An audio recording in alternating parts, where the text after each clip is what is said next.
everybody, and welcome to another episode of Cruising Israel. I'm your host, Natalie. And I'm Max. This week on the show, Max, we are driving to both ends of the country. We are going all around Israel. We're not staying in the center at all. We're not staying in Tel Aviv.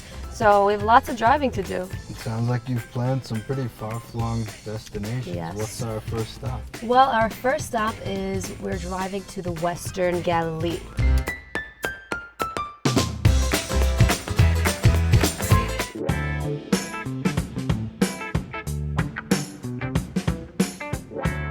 We drove up to the very north of Israel, to the Western Galilee.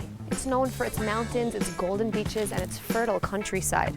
It pretty much has a little bit of everything. Today, we're going to meet up with a couple who lives and breathes agriculture and have made it their livelihood here on Moshav Betzet. Hi! This is the real countryside life. Whoa! In Moshav Betzet, between the banana and avocado trees, lies Idan's fruit farm, run by a young, very knowledgeable couple who pretty much know everything there is to know about growing, harvesting, and drying fruits. I learned food engineer a few years ago, and I work in some factories, and near to my 40 crisis, middle life crisis, I quit my job and looked for something else to do. I started to make the dry fruit, and he's the agriculture, so we combine our together to be as one. Idan and Nadav produce 100% natural and organic dried fruits that they take from their very own farms, which they also tend to themselves, resulting in products with no sugar and no preservatives added. People like to see where the fruit is coming from. They coming into the field, they understand about the growing, and then they understand all about the drying process. Nadav's grandfather was the original farmer of these very fields since coming here in 1949. So this is how bananas grow. Yeah. The banana doesn't grow on the shelf in the supermarket. It actually grows on the field. So what is it, like 30 bananas up here? It grows at one time? Way much. There is almost 200 bananas in each bunch. Oh, wow. We'll have 200 bananas. The bananas reach their full development in just 6 months. So each banana tree probably produces hundreds and hundreds of bananas each year. No. No? Each one of banana trees only produce one bunch of banana. Ah, I see. I know it's a mistake to call it as a tree, but it's a flower. And a flower in the nature doesn't grow another time in the same area. So this flower will never flower again, and the next one will be in the 6 months.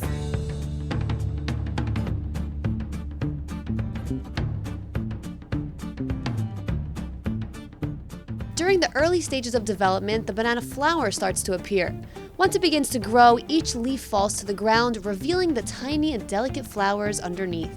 Now, under each leaf, how many bananas would you say? Oh, I see them hiding up there. Yeah. Like 10 to 15? 15. Around the banana field, you won't only find the standard yellow bananas that we all know and love, but other interesting kinds, such as the red banana. When it would be ripe, it will be more pinky one. And does it have a different flavor? It's very sweet, more sweetness than the usual one. We have a banana, an apple banana flavor.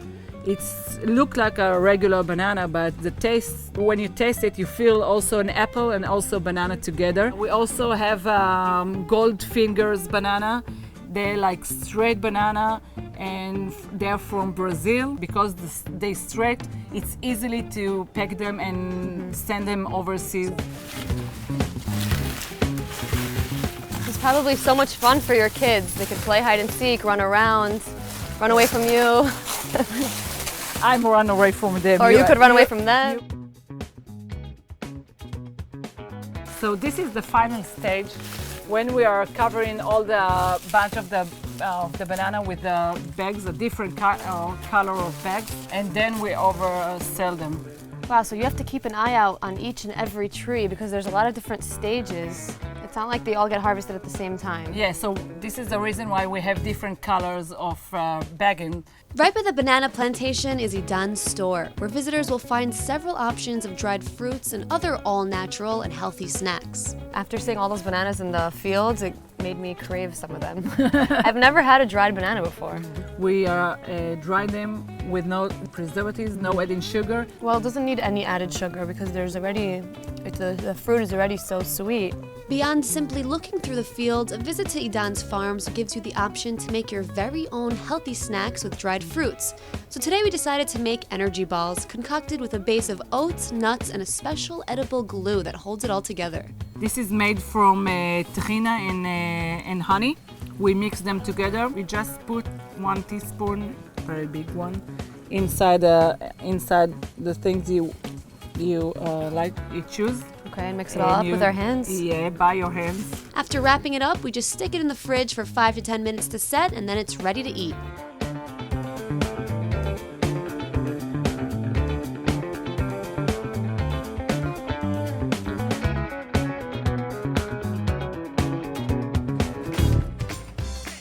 Being from New York, I am not used to seeing these big open lands of banana plantations and seeing fruits, how they grow. So it was really interesting for me. Yeah, you know, we see these big banana tents all across the country, and it's cool to kind of go in one and actually check out the different kind of bananas going on in there. So what's next? Okay, so now we're actually headed to a really cool live statues festival. Israel really knows how to throw these amazing, unique festivals. A live statues festival? Yeah. So the statues are alive? Yes, it's alive. They all bring out their creativity. It's happening tonight, so let's go. So we won't be late. Let's do it.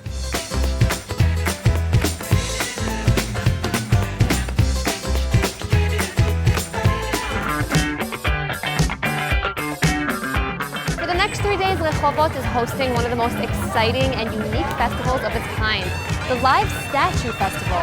And it looks like everywhere I turn, there's another statue yelling at me or moving. Oh, there's one right here. Hello. I like your costume.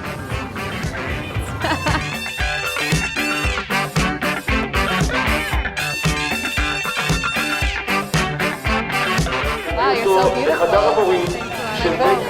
What are you? A wolf. Nice. Look at those sparkles. Look at you. Put it up. I am looking mighty fine. I am just grand. I'm so Gorgeous girls. Wow, wow, wow. I'm just gonna give us some grits here. Let's here.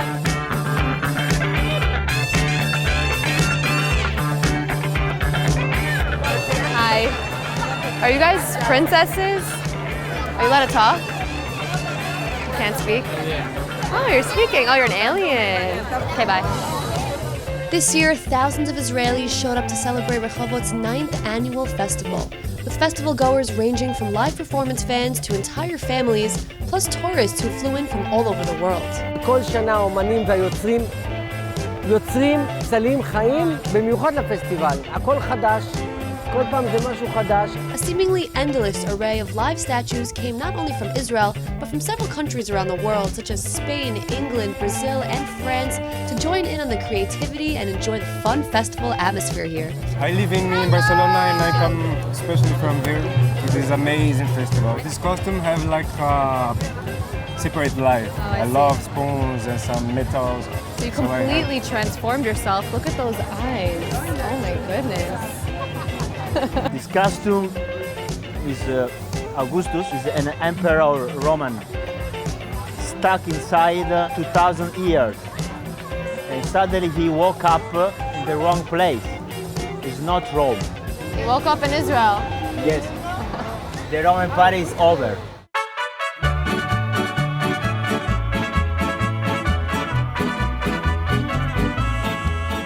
This place is madness right now. 50,000 people showed up tonight to see all the very talented, skilled, creative artists. I mean, it's amazing. I've seen Alice in Wonderland statue.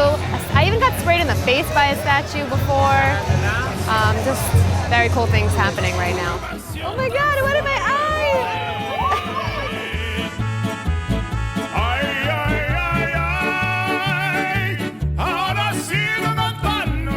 יש הכל, יש דברים שבאים מהאגדות, מהפנטזיות, יש קמופלאז'ים, יש דמויות שיוצאות מתוך ציורים, יש פסלים שנבנים עם איזו חשיבה אומנותית שרק האומן יכול להביא אותו לידי ביטוי. What language is that? What are you trying to say? What does that mean? I've been fascinated by the stories that the artwork is telling. I didn't expect that it will be very crowded here, so many people, but so many people want to see. And I just walked here because I live very close to the city, and I'm very excited. Very, very beautiful. זה אוהד, אתה נהנה אוהד? כן, אני הכי אהבתי את הדרקון. הוא הכי אהב את הדרקון, ומה עם הרובוטריקים?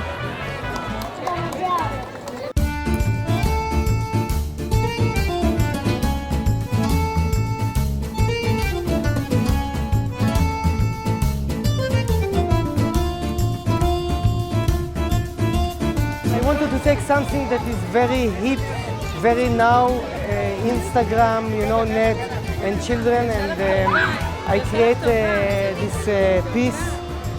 As you see, the children really like it. Besides simply entertaining the crowd, some of the performances conveyed a meaningful message. Basically, our show is speaking about body image, how in this modern age everybody is really obsessed about how they look. אנשים יש להם דמיון, וזה כיף לתת לאנשים את כל הדמיון שלהם, יחד איתם ליצור משהו שלא חשבת עליהם.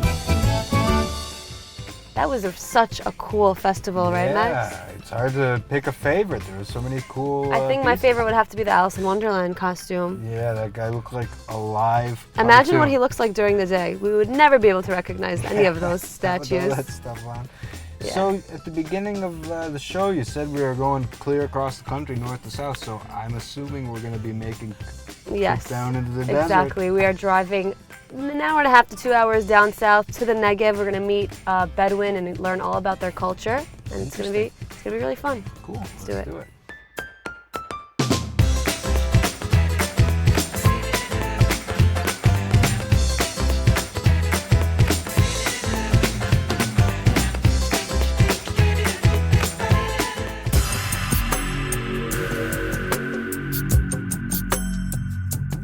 People think in the desert there is a lot of herbs, but I can see a lot.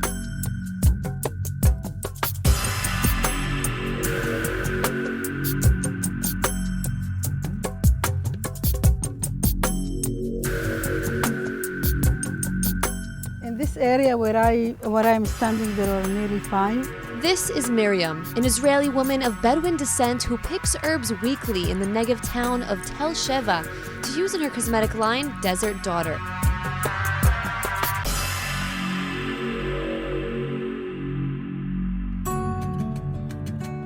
For centuries, the Bedouin tribes have been inhabiting the desert regions of Israel. Their traditional healing practices have been preserved and used until this very day. This is the Yafruka Midbar. We call it the soap of the desert. People used to just cut it, put it in hot water, and after that use it for the hair, for the body, for the clothes. Maria grew up seeing her grandmother collecting wild desert herbs and turning them into healing or beauty remedies. Harnessing her grandmother's wisdom, Miriam turned these ancient practices into a thriving international business. Here, this is one of our best oils. We call it gaisum oil. It's a herb that we pick from the desert. Gaisum is very known and very famous. With the gaisum, we put another 8 herbs, like all together there are 9. If you want to try a little bit of this. Sure, I'd love to. Is this for the hands? Yeah, this is for the hand, for dry skin, for foot as well, elbows. It's very, very moisturizing. And also it has the verbena lemongrass smell. Yeah. And it's very, exactly. Wow. Some of the products in the cosmetic line is made only with natural herbs, while others incorporate pure camel's milk, which is a valuable source of vitamins and minerals. You guys are probably the only cosmetic line using camel milk, right, into your products? Yeah, very few. What's good about camel's milk for your camel skin? milk is very good for the skin. It has a lot of vitamins and minerals. Camel milk known that is the only milk which has vitamin C. Vitamin C usually we find it in the vegetables, fruits, but not in the milk. And this is how explain how the Bedouin lived in the desert without growing a lot of fruits, because they took the vitamin C from the camel milk. Here on the farm, it's not only about the cosmetic line, Miriam also hosts visitors from all across the world to come visit her at her hometown and embrace the ultimate Bedouin experience. أنا عاوزة بيتا بدوت. זה אותו מתכון שכל הבדואים שנים שעברו. זה מסורת. קוראים לזה סאז', בדרך כלל גם אנחנו עושים, בדואים עושים את זה עם אש, לא עם גז. אבל פה קצת קשה לעשות את זה. את עושה את זה מהר. כן, כי אני רגילה. אני גם פעם ראשונה עשיתי יותר גרוע ממך. Although her family had once expected her to carry on the traditional roles of a Bedouin woman, Miriam forged her own path here in Israel, choosing instead to pursue her dreams. When I came 24 years old to tell my parents that I want to make a business and I want to write a book, they became so angry because they wanted me to get married because the marriage for a woman is most important here. In the Bedouin culture, most women get married at a young age and forego a college-level education, but not Maria, who instead flew to London to study for a bachelor's degree.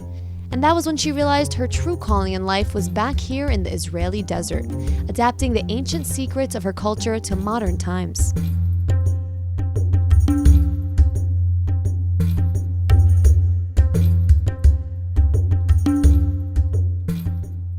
Natalie, you know, all of this filming and driving around the country has really helped me work up a real appetite. I hope you've got some kind of restaurant plan.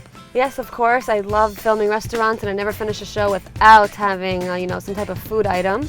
So we're actually going to a really yummy grill bar, which is right off the highway from Netanya to Tel Aviv, which is up north. Highway experts here on Cruising Israel, so it makes sense to check out a place that's on the highway, but maybe one that's a little bit... Yeah, you're going to really enjoy the food, Max. Okay. Well, I got an open mind. Let's check it out. Let's do it.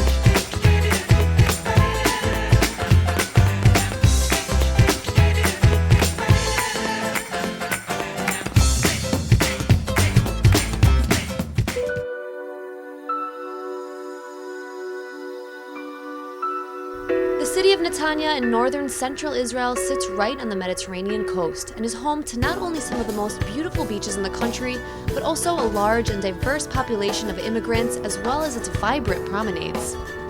During the summer months, there's always something going on in this resort town, which hosts countless events ranging from outdoor concerts to its lively festivals. And with a very wide selection of delicious restaurants in Netanya, locals and visitors alike are sure to encounter a meal worth remembering.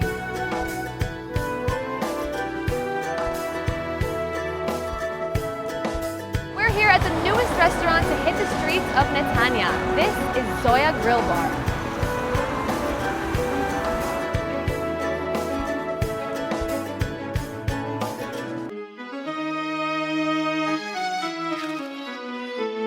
Now the restaurant is right off the highway, but don't let the location fool you. As soon as you walk in, you'll notice its elegant charm, while Wafik and his team prepare top-notch dishes featuring high-quality cuts of meat. Lamb chops? Lamb chops. Wow, that is juicy.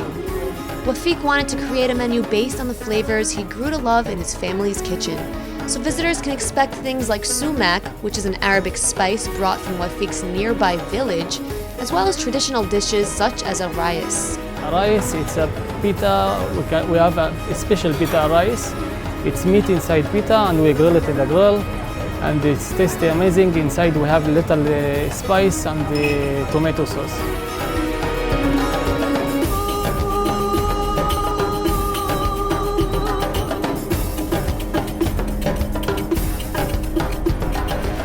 Everything is top. We were never disappointed. I'm lucky to be here. It's delicious. They have a large variety of different dishes. Everything is fresh. I know that they're making it here, like in the second that I order it. Just love it. We just drive into Tel Aviv and we wanted something quick to eat, and we came here and we got the salad and the meat was great and fresh. Coming super hungry is crucial here at Zoya Grill Bar because before each meal, each table is served a huge variety of salads, and more salads, each made fresh every single day right here in the restaurant. And they keep coming. More and more. I could just get full. just off of these salads right here. Everything is packed with flavor, and look at these pitas. First of all, there's nothing better than warm pita, hot off the grill, but now they put this garlic sauce on top of it.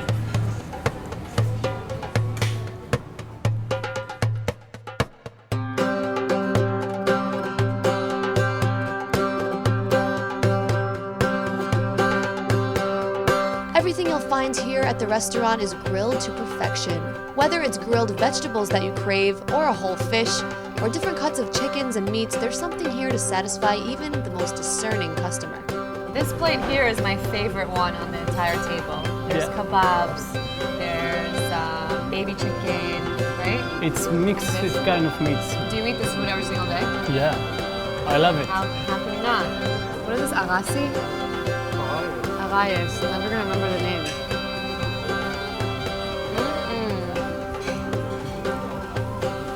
So juicy, and the bread is so warm.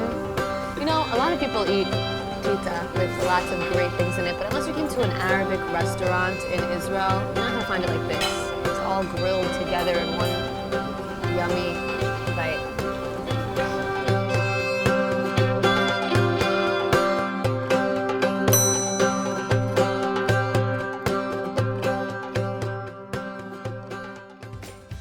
Folks, thanks so much for joining us for yet another episode of Cruising Israel. We loved having you watching here with us. And don't forget to catch us next time as we cruise the country and show you the best Israel has to offer. Bye.